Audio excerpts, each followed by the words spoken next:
The 9 to 5 is dead. Long live the fluid. 9 to 5. Remember when the office was a place you showed up to early, stayed late, and measured your dedication by the number of hours your chair was warm? That was our era, Millennials. A time of ironed shirts, unspoken rules, and the quiet satisfaction of being the last one to leave. But the game has changed. Gen Z has entered the arena, and they're not just playing by different rules, they're rewriting the entire playbook. For them, productivity isn't about face time. It's about focused time, wherever that may be.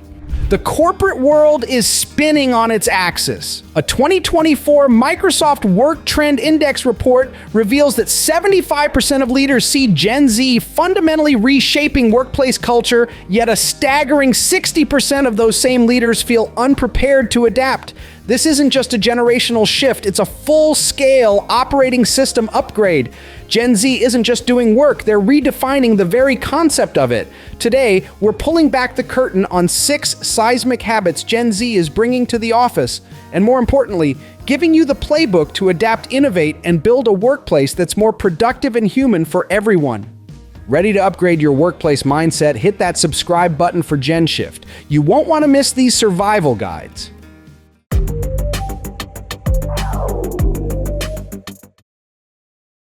Habit 1. The mental health mandate. The most profound shift Gen Z is championing is the unapologetic prioritization of mental health. Where previous generations were taught to power through, Gen Z treats mental well-being as a key performance indicator. A near-universal 92% of recent graduates expect to discuss mental wellness at work, and a striking 61% would leave their job for one with better mental health benefits. This isn't about being fragile. It's a strategic response to being the most stressed generation to enter the workforce. Gallup shows only 15% of 18 to 26-year-olds rate their mental health as excellent, a dramatic fall from over 50% a decade prior. Raised amidst social media pressure, economic instability, and global crises, they see a direct link between a toxic work environment and poor performance. A 2024 Mental Health America report found 63% of Gen Z employees don't feel confident expressing their opinions at work, a clear sign of low psychological safety that they refuse to accept. Picture this: a millennial manager, Dave, facing a tight deadline, tells his Gen Z team member, Chloe, they'll need to burn the midnight oil. Chloe calmly responds, I understand the urgency, but to avoid burnout and deliver my best work, I need to protect my well-being.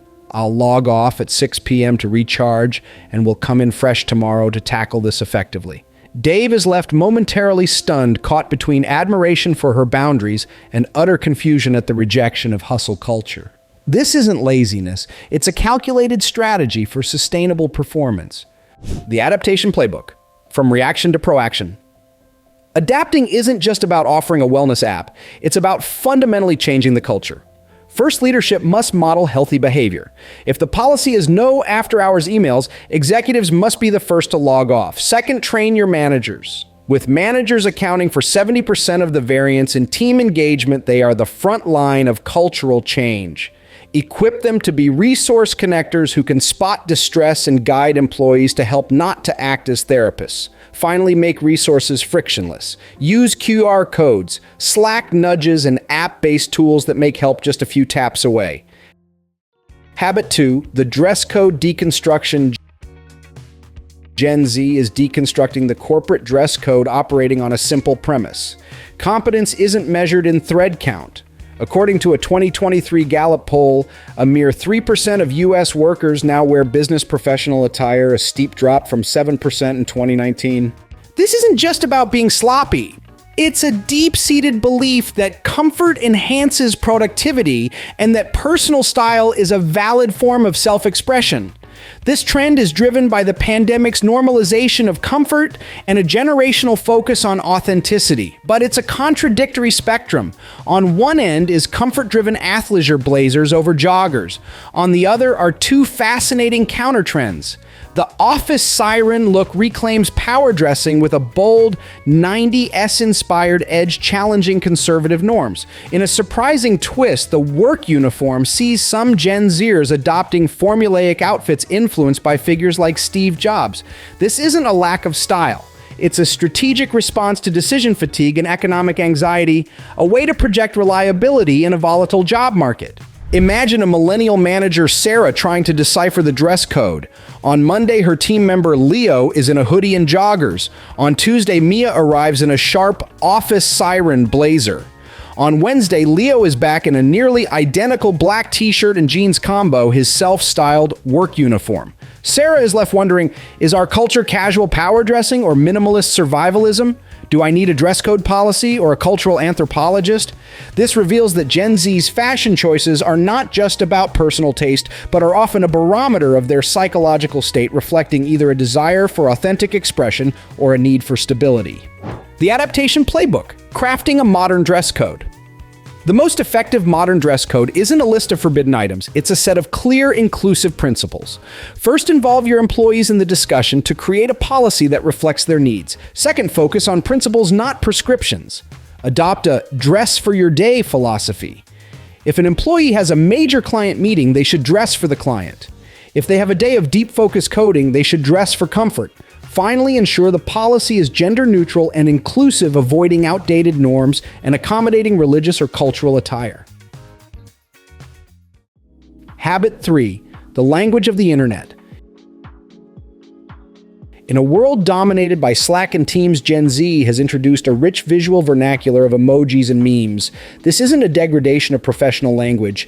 It's a necessary evolution to inject emotion and tone back into sterile text-based interactions. A recent Atlassian survey found that a massive 88% of Gen Z employees find emojis useful at work. For them, these visuals are digital body language, a crucial set of non-verbal cues. This new language has benefits. Emojis can make senders seem more likable 78% and credible 63%. However, it's a minefield of misinterpretation. The simple thumbs up emoji, a clear "got it," for older generations can feel passive-aggressive or dismissive to many Gen Zers. This language gap has real consequences. Atlassian found Gen Z is 4 times as likely as Gen X to face unclear communication daily, with nearly half, 48%, wasting time interpreting messages. This isn't just awkward. With U.S. court cases referencing emojis and employment disputes skyrocketing, it's a tangible business risk. Here's a low-stakes example. A Gen Z employee, Alex, posts the "this is fine" dog meme in the team's group chat after a particularly challenging client call. He intends it as a moment of dark, relatable humor. His millennial manager, Ben, sees it and immediately sends a private message: "Is everything okay? Your post seems to indicate you're overwhelmed and the project is on fire."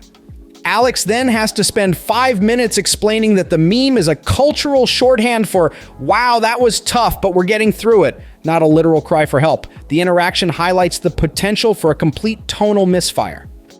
The Adaptation Playbook: A guide to visual vernacular. Navigating this new terrain requires a few clear rules. The most important is to know your audience and the company culture.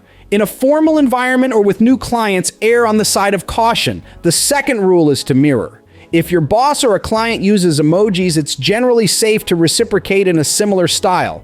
Third, when you do use them, start simple and professional. Stick to universally positive emojis like a simple smiley or clapping hands. Never use an emoji if you're unsure of its meaning. Finally, for managers, establishing a shared language can eliminate ambiguity, like using the eyes emoji to mean "I'm looking into this." Habit 4. The meeting revolution. The fourth habit is a full frontal assault on inefficient meetings. Gen Z's attitude isn't antisocial, it's profoundly pro-efficiency. They view traditional hour-long agendaless meetings as a colossal waste of time. Their mantra is simple: if it could have been an email, scheduling it was a failure of imagination. This isn't just a Gen Z complaint, it's a cross-generational pain point they are the first to actively challenge.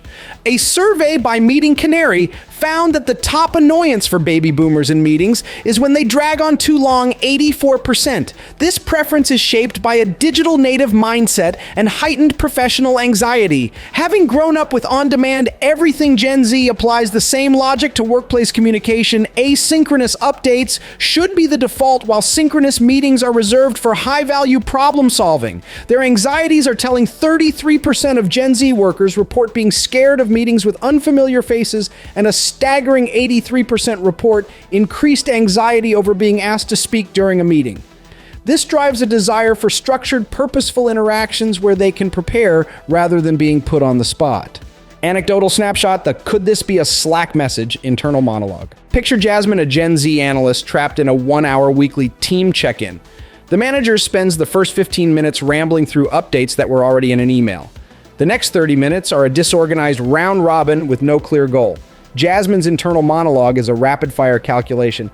This is 60 minutes times 8 people. That's 8 full hours of productivity lost across the team. This entire thing could have been a 5-minute stand-up or a shared Google Doc. I could have cleared my entire inbox by now. This isn't disengagement. It's a real-time audit of inefficiency. The adaptation playbook, the modern meeting manifesto. Running meetings that Gen Z and frankly everyone else will find valuable requires a disciplined approach. First, the agenda is non-negotiable. It must be sent in advance with clear desired outcomes to reduce anxiety and allow for preparation. Second, default to asynchronous communication. Before booking a meeting, ask the critical question, can this be resolved via Slack email or a collaborative document? Third, keep them short. Embrace the 30-minute meeting. Parkinson's law dictates that work expands to fill the time allotted. Finally, for longer workshops, build in dedicated downtime. This isn't a luxury, it's essential for maintaining focus. Habit 5, the purpose imperative. For Gen Z, a job is not just a source of income, it's an extension of their ethical compass. This fifth habit, the demand for corporate social responsibility (CSR), reframes employment as a values-based decision. They are shopping for employers with the same scrutiny they apply to consumer brands. The numbers are unequivocal. According to a 2024 Cone Communication study, 89% of Gen Z believe companies have a moral responsibility to address social and environmental issues. This belief directly translates into career decisions. Deloitte's 2024 survey found that 44% of Gen Z have rejected employers outright based on their values, and 50% have turned down specific assignments that conflicted with their ethics. Purpose is not a vague buzzword for this generation. They have a finely tuned detector for inauthenticity. Climate change is a primary driver, with 62% of Gen Z reporting feeling anxious about it, leading them to pressure their employers for meaningful action. They want proof of progress on diversity, ethical supply chains, and environmental impact, and they demand participation. Imagine a hiring manager wrapping up an interview with a promising Gen Z candidate named Priya. "Do you have any questions for us?" the manager asks. Priya opens her notebook. "Yes, I reviewed your latest CSR report. Could you provide specific data on your progress toward your 2030 carbon reduction goals? What are the current diversity metrics for the senior leadership team? And what opportunities are there for employees to participate in local community volunteering during paid work hours?" The manager suddenly realizes this isn't just an interview, it's an audit. Priya isn't just asking if she's a good fit for the company, she's determining if the company is a good fit for her values. The adaptation playbook, weaving purpose into your DNA.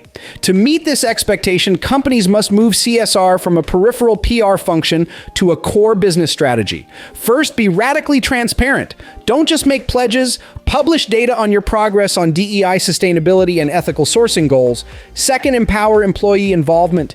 Create employee-led green teams, offer paid time off for volunteering, and match employee donations. Third, align your actions with your words. You cannot champion mental health publicly while fostering a burnout culture internally. Gen Z will be the first to call out the hypocrisy. Finally, invest in your local communities. Habit 6, the Boundaryless office. The final habit is Gen Z's inherent view of work as an activity, not a destination. For a generation of digital natives, the traditional office is just one node in a network of potential workspaces. Their productivity is linked to autonomy and fluidity, not a specific desk. The data is overwhelming. A 2022 Deloitte survey found that 63% of Gen Z employees favor a hybrid work model. This isn't just a preference, it's a belief. A staggering 87% of employees feel they would be more productive if they could choose how often they work from home. This demand for flexibility unlocks potential but also presents challenges. While flexibility has a significant positive effect on job satisfaction and performance, it also creates a productivity paradox. A survey by Tubi revealed that 84% of Gen Z admit to watching TV while working from home, pointing to the challenge of managing productivity, the appearance of work without the substance. This new model creates deep challenges for managers who struggle to prevent the social isolation that 43% of remote workers under 25 report feeling. Consider a fast-paced montage of a Gen Z employee's workday. At 9 a.m., Sam is on a team video call from his kitchen table. By 11 a.m., he's at a bustling coffee shop deep in a spreadsheet. At 1 p.m., he's back home eating lunch while watching a YouTube tutorial related to a work problem. At 4 p.m., he takes a walking meeting call in a nearby park. The scene ends with him submitting his completed project at 4:59 p.m., perfectly on schedule. To a manager accustomed to seeing heads down in cubicles, it looks like chaos. To Sam, it's an optimized, productive Tuesday. The adaptation playbook: managing the modern workforce. Leading a flexible, high-performing team requires a paradigm shift. First, manage outcomes, not hours. Set clear goals and metrics, then trust your team to deliver. Second, establish clear expectations. Flexibility requires more structure, not less. Define core collaboration hours, set communication response time standards, and be explicit about the purpose of in-office days. Third, be intentional about connection. In a hybrid world, social bonds don't form by accident. Schedule regular one-on-ones and create virtual water cooler channels. Finally, invest in the right technology, and most importantly, train your managers to lead remote teams effectively. Conclusion: an upgrade, not a disruption. The workplace is in a constant state of evolution, and Gen Z is its most powerful catalyst. From prioritizing mental health as a strategic imperative to demanding purpose from their employers and redefining the physical boundaries of the office, these 6 habits are not isolated trends. They are interconnected facets of a single powerful movement: the profound humanization of work. Gen Z is not trying to break the workplace. They are trying to upgrade it. They are pushing organizations to be more intentional, more trusting, more flexible, and more aligned with human values. The future of work they are ushering in, one defined by radical flexibility, outcome-based performance, and a non-negotiable integration of well-being and purpose, is not a Gen Z agenda.